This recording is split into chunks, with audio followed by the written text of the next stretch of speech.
Reddit, what event at your job made you just say frick this, I quit?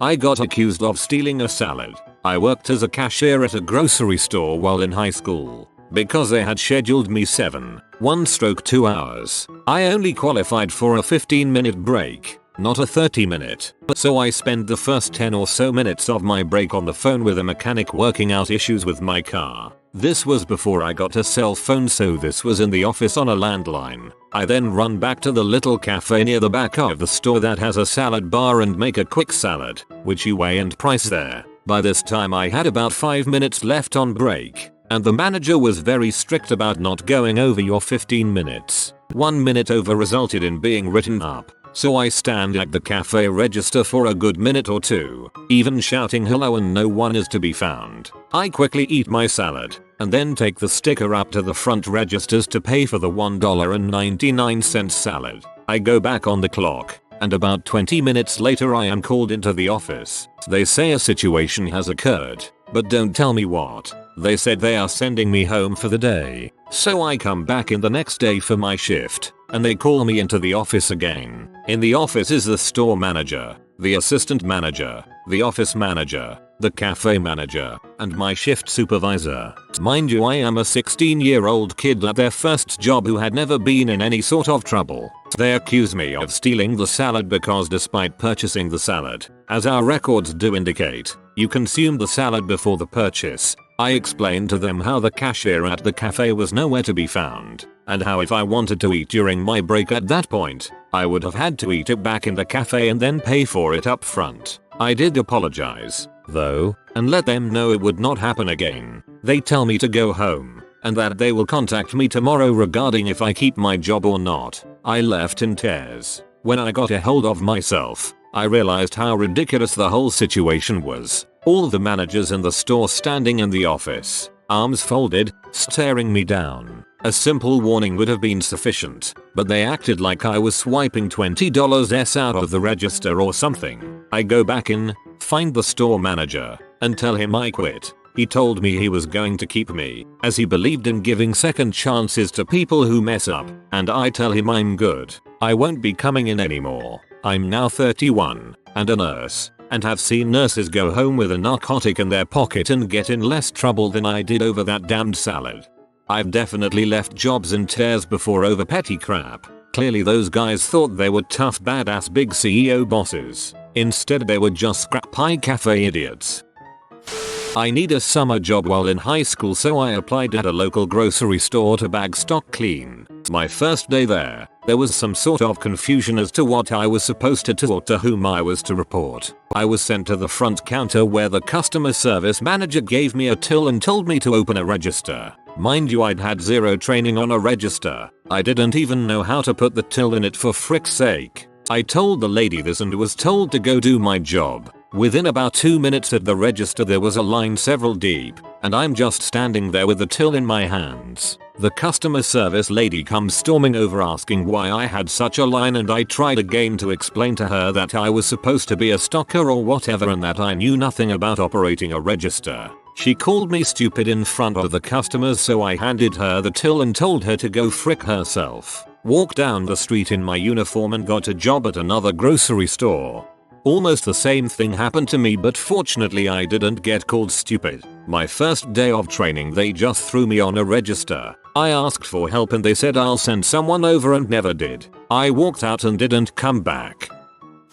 I got a good story for this one. When I was in my late teens I got a job at McDonald's inside a mall. On my first day, on the closing shift, I was asked by a lazy manager to empty the grill grease traps into large garbage sacks, quadruple bag them, and toss them down the garbage chute. Mind you, this was not the appropriate way to dispose of the grease. The right way required a longer process of taking the grease traps, pouring them into a container on wheels, then taking that down the freight elevator, and emptying into a big grease dumper. This process took about 20 minutes, but the manager wanted to get out of there ASAP because she said she had a date. So here I am on my first night of this job, and I'm now waddling like a penguin down the back food court hallway with two giant with heavy garbage bags full for Mickey D's grease. Before I get to the end of the hall, both bags split wide open and all of that oil, burger chunks, chicken McNuggets, fish fillet pieces, etc. just completely slather the entire corridor. It smelled awful. I went back into the store and told the manager, who screamed at me, called me useless and told me I had to stay with her to clean it up off the clock. I said, "You're out of your mind, lady." I quit and threw my hat at her. The next day the store manager called me and asked me why I had walked away from the job. I told her the story and she subsequently fired that assistant manager and told me to come back, and I ended up working there for about a year or so. Satisfying. Frick that I wouldn't have cleaned it either, lol. At my old job, this guy didn't like his salmon burrito, so he told me to come closer like he was gonna whisper something, and then he spit regurgitated salmon, tortilla and whatever else was in the burrito right onto my face. I may have overreacted by cussing at him, but I quit before my old boss could fire me. I had a customer throw a drink in my face because it was flat. I didn't notice the CO2 needed changing, and my boss packed up their dinners personally and sent them on their way. He said it was on the house because they weren't welcome back because no one treats his staff like that. I worked for a medical supply company that made respirator tubing that removed moisture from airlines. I was responsible for braiding a protective cover over the tube itself. It involved 8 very loud machines in a soundproof room. I was one of only 3 people who could do it. Me, a co-worker who was on maternity leave, and my direct supervisor who hadn't done the job in 2 years since they soundproofed the room. In the summer the soundproofed room would get up to 90 degrees and I was required to wear a lab coat as part of the uniform. I made an argument that with the coat on I was sweating my butt off, and that the sleeves kept getting caught on the machine. So the president of the company said I didn't have to wear it in the room.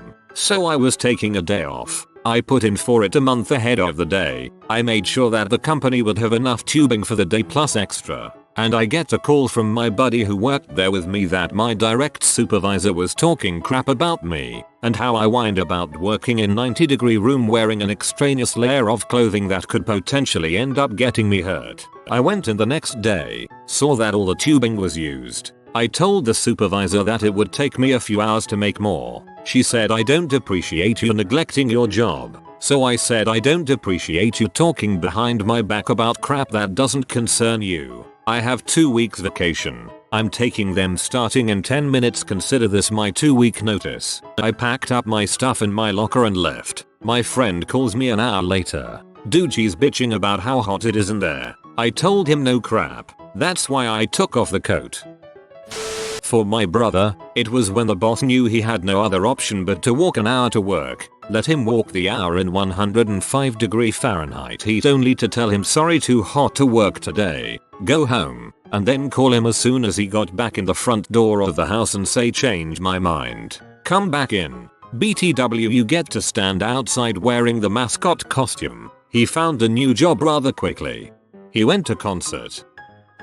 I got a temp job at a credit card company. The training was almost non-existent. We were enrolling card holders in the payment protection plan. Essentially, you pay a monthly rate, then if you lose your job down the line it allows you to miss some payments and not accrue interest, etc. Most people never use it, so they don't want it on there. We were told we were expected to add it unless the customer explicitly said no. Maybe, add it. I'll think about it, add it. I don't think so, add it. I think they hoped people wouldn't notice and they could blame the rep if a customer did notice it. I drove out there on day 2 and just sat in the parking lot. I couldn't get out of my car. After sitting there for a while I went home, called the agency and told them to find me something else. I was young and naive, so while I felt it was wrong I didn't realize it was probably illegal until many years later.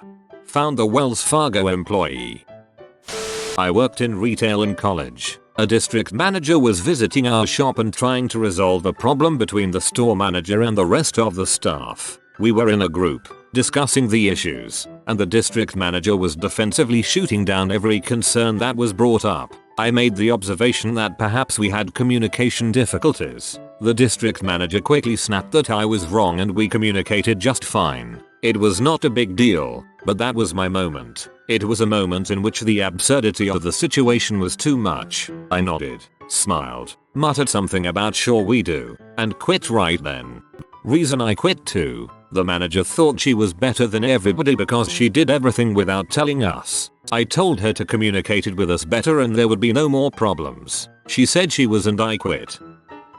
Long story short, I got held up as an overnight baker by another employee, knife to my throat, the works. I wrote about it before I think. The police came and the issue was mostly resolved. They found her pretty quick since we all recognized her. I still worked the rest of my shift in a bit of a haze, but didn't want to leave the company hanging the next day with nothing to sell or for the other baker to be alone. The opening manager, whom I already couldn't stand, came in and noticed the police dust everywhere and asked what happened. She was pretty nonplussed to hear we had gotten held up, but was incredibly concerned that one of the batches of bread wasn't glossy because I had forgotten to close the vent when it got steamed. I walked out, even though it was already the end of my shift, so it wasn't a huge deal. I just called a GM and said I wouldn't be coming in that night, or ever.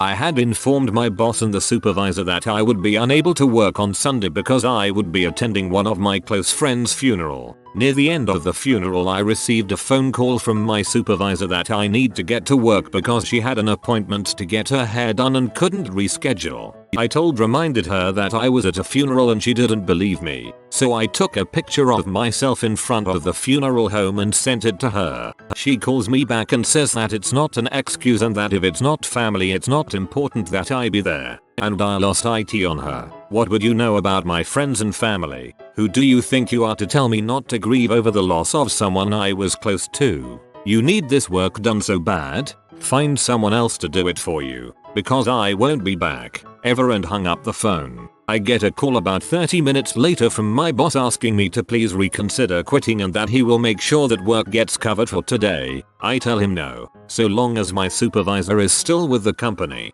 I will not be back. He acknowledges my anger and lets me be on my way. About 2-3 months later I get a call back from him asking me if I can work part-time for him because my supervisor is unable to cover all the work I was doing. And I told him that he would need to double my previous hourly wage if he wanted me back. He considered it for about a week and decided that that would not be feasible and thanked me for all the years of hard work I put into his company. Worked at a family-owned coffee shop back in the day. The owner's daughter was notoriously lazy and would lounge around reading the newspaper and eating all day while bossing the non-family employees around mercilessly. I never called in sick, was the only person able to do the catering because I actually had a driver's license, and they completely depended on me. I came in 3 minutes late for a shift one day, and the owner's daughter decided that she wanted to make a thing out of it. I would have taken correction for being late from her mother or her husband, both of whom worked very hard, but I was not about to take a verbal abuse from a pseudo-manager who contributed nothing to the success of the business. As it was, I refused to apologize, which infuriated her, so she started saying things like, "Well, don't let it happen again. You're making a habit of it." This wasn't true, so I told her she needed to list every single time I had been late right then and there because if it was a habit, surely she would have this information available. She couldn't, because it wasn't a habit,